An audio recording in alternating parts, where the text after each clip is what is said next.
आज की तेज़ रफ्तार और उपभोक्तावादी जीवन शैली में हम अक्सर चीज़ें जमा करते चले जाते हैं। कपड़े, फाइलें, डिब्बे, सजावटी सामान, गिफ्ट्स और ना जाने क्या क्या। समय के साथ ये सब हमारे घर और दिमाग दोनों में भारीपन और उलझन पैदा करने लगते हैं। इसी बिखराव और भारीपन को हटाने की प्रक्रिया को ही अंग्रेजी में डीक्लटरिंग कहा जाता है, जिसका हिंदी अर्थ है अव्यवस्था हटाना या अनावश्यक वस्तुओं से मुक्ति पाना। डीक्लटरिंग केवल वस्तुओं की सफाई नहीं है, यह एक मानसिक और भावनात्मक सफर भी है, जहां हम तय करते हैं कि क्या हमारे जीवन में सचमुच आवश्यक है और क्या नहीं। यह एक ऐसी प्रक्रिया है जो न केवल घर की जगह खाली करती है, बल्कि मन में भी शांति लाती है। तो आइए दोस्तों, देखते हैं कि डीक्लटरिंग आखिर क्यों जरूरी है। नंबर 1, मानसिक शांति के लिए। कम सामान का मतलब कम उलझन। जब हमारे आसपास बहुत सारी वस्तुएं होती हैं, तो हमारा मन अनजाने में तनाव और अव्यवस्था महसूस करता है। कैसे? हर बार जब आप किसी कमरे में प्रवेश करते हैं और वहाँ चीज़ें इधर उधर फैली होती हैं, तो मन बेचैन हो उठता है। लेकिन जब जगह खुली, साफ और व्यवस्थित होती है, तो मन को आराम और स्थिरता मिलती है। एक व्यवस्थित बेडरूम में नींद जल्दी आती है, जबकि फैली हुई चीज़ों के बीच मन विचलित रहता है। नंबर 2, समय की बचत। चीज़ें ढूंढने में समय बर्बाद नहीं होता। अव्यवस्था के कारण हम अक्सर रोज़मर्रा की चीज़ें ढूंढते रह जाते हैं, जैसे चाबी, मोबाइल चार्जर, दस्तावेज आदि। डीक्लटरिंग करके जब हर चीज़ का एक निश्चित स्थान तय होता है, तो हमें उसे ढूंढने में समय नहीं गंवाना पड़ता। उदाहरण के लिए, अगर ऑफिस जाने से पहले हर बार आपको पर्स या जुराबें ढूंढनी पड़े, तो न केवल समय खराब होता है, बल्कि मूड भी खराब हो जाता है। नंबर 3, ऊर्जा की बचत। अनावश्यक सफाई, देखरेख और संग्रहण से छुटकारा। हर वस्तु को साफ रखना, संभालना और स्टोर करना, यह सब मेहनत लेता है। जब कम सामान होता है, तो इन सब कामों में कम ऊर्जा लगती है। कम फर्नीचर मतलब कम धूल का झाड़ना, कम बर्तन मतलब कम धोना, कम कपड़े मतलब कम लॉन्ड्री में जाना। इससे आपके पास ज़्यादा ऊर्जा बचती है, जिसे आप अपने शौक, परिवार या स्वास्थ्य पर लगा सकते हैं। नंबर 4, ध्यान केंद्रित करना आसान होता है। फालतू चीज़ों से ध्यान भटकता नहीं। हमारा मस्तिष्क एक बार में केवल कुछ चीज़ों पर ही ध्यान केंद्रित कर सकता है। जब आसपास बहुत सारी चीज़ें हों, तो हमारा ध्यान बार बार भटकता है। डीक्लटरिंग से माहौल शांत और सरल बनता है, जिससे एकाग्रता बेहतर होती है। उदाहरण के लिए, एक साफ और खाली डेस्क पर पढ़ाई करना या काम करना ज़्यादा आसान हो जाता है, जबकि फैली हुई फाइलों और कागज़ों के बीच मन विचलित रहता है। नंबर 5, जीवन में सरलता और संतुलन आता है। जब हमारे पास कम ज़रूरी और व्यवस्थित चीज़ें होती हैं, तो जीवन अपने आप संतुलित और आसान बनता है। यह कैसे? ज़रूरत के अनुसार निर्णय लेना आसान हो जाता है। सामान की बजाय अनुभवों को प्राथमिकता मिलने लगती है। घर, काम और निजी जीवन में संतुलन बना रहता है। जैसे एक ऐसी अलमारी जिसमें केवल वही कपड़े हों जो आपको अच्छे लगते हों और जो फिट आते हों। हर दिन क्या पहनना है, यह निर्णय तेज और सरल हो जाता है। दोस्तों, हम सबको खरीदारी करने का बड़ा शौक होता है। अक्सर हम बाजार से कुछ न कुछ नया सामान खरीदते रहते हैं और अपने घर में ले आते हैं, चाहे फिर उन वस्तुओं की ज़रूरत हो या ना हो।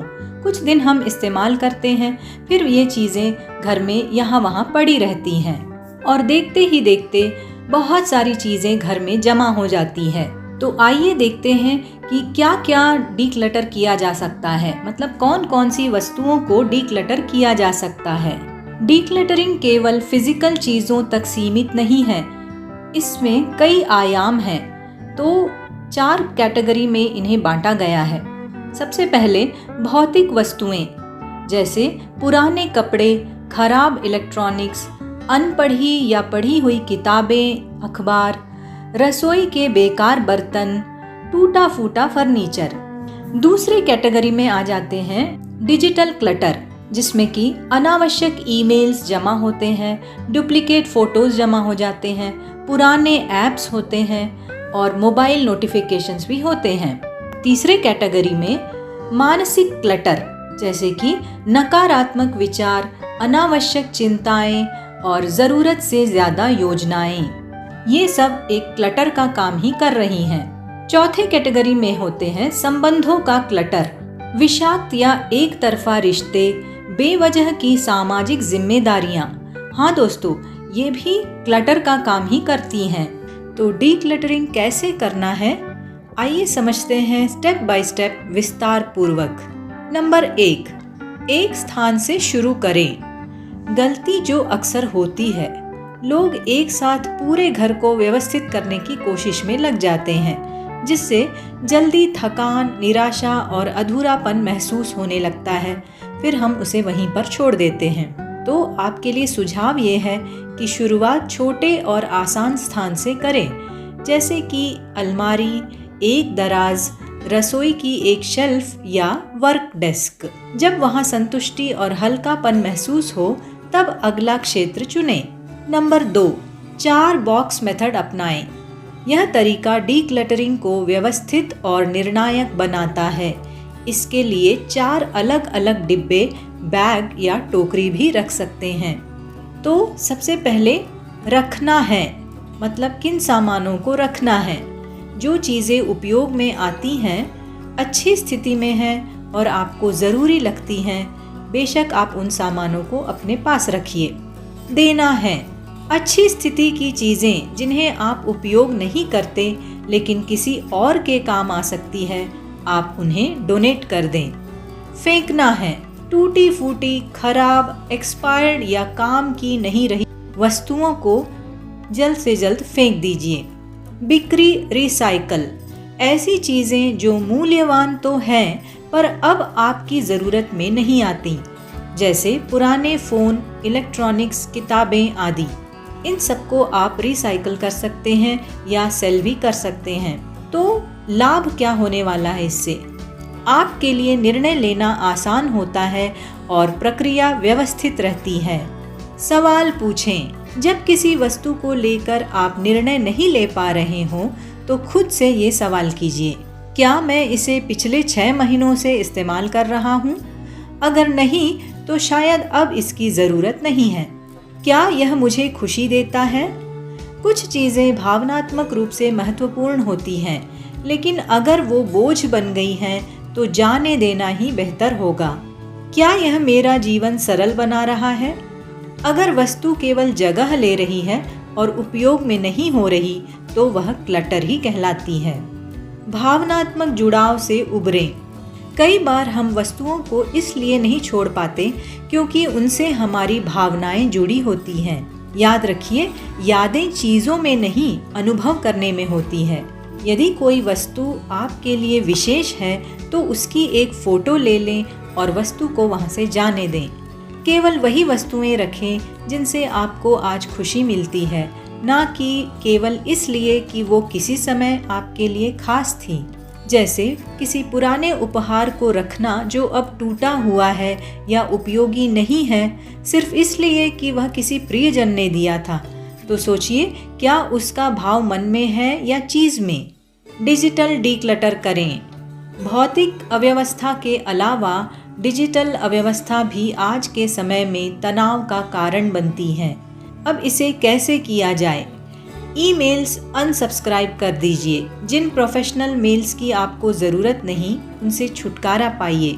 सोशल मीडिया ऐप्स सीमित करें।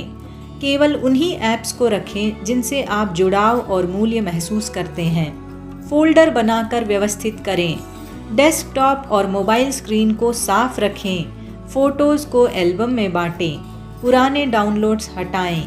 इन सब से लाभ ये होगा, स्क्रीन पर फोकस बढ़ने लगेगा, फालतू नोटिफिकेशन से राहत मिलेगी और डिवाइस की स्पीड और परफॉर्मेंस भी बेहतर होने लगेगी। समय तय करें। डिक्लटरिंग एक आदत है, एक बार में पूरी नहीं होती। हर सप्ताह एक दिन या समय तय करें, जैसे रविवार सुबह 10 से 11 बजे। चाहे तो इसे डिक्लटर आवर नाम दें और कैलेंडर में अलार्म लगाएं। शुरू में 1 घंटा काफ़ी है, फिर इसे बढ़ाया या घटाया जा सकता है। इसके लिए नियमित समय निर्धारित करना ज़रूरी है। इसका फ़ायदा ये होगा कि लगातार आप प्रोग्रेस में होंगे, अव्यवस्था दोबारा जमा नहीं होगी और मानसिक रूप से भी आप तैयार रहेंगे।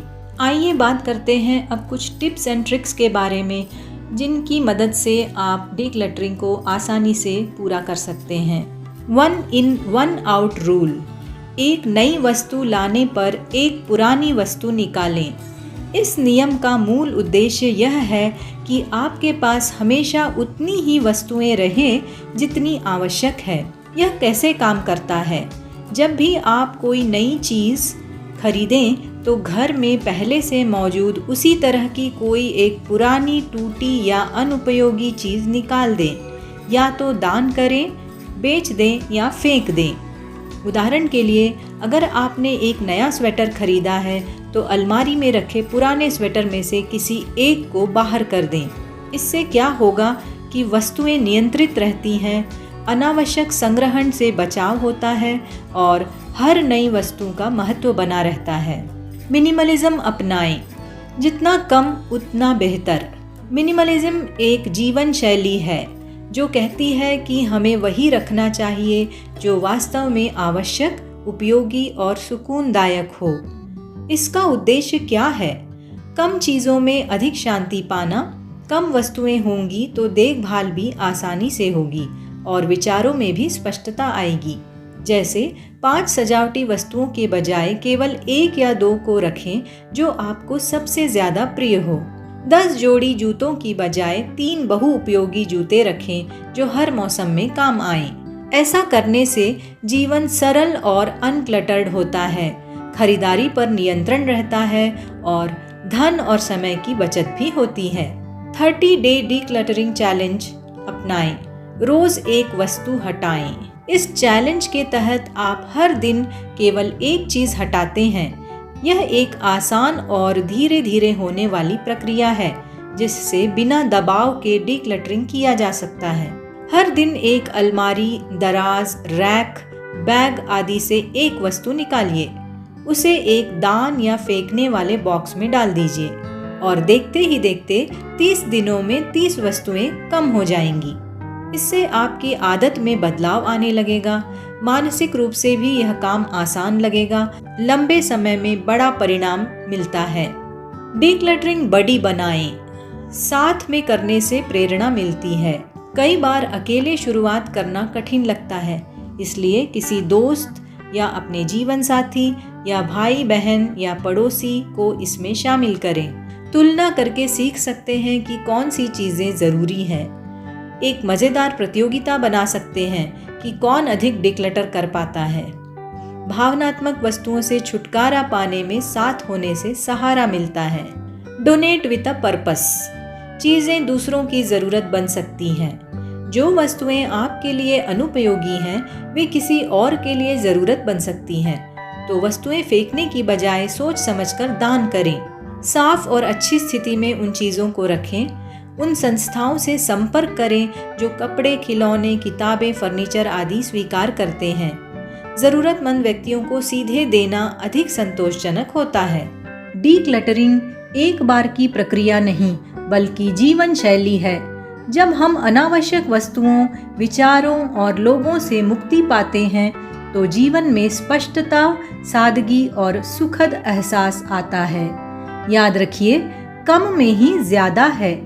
अपने घर, मन और जीवन को मुक्त कीजिए ताकि नई ऊर्जा, नई सोच और नया उत्साह उसमें प्रवेश कर सके।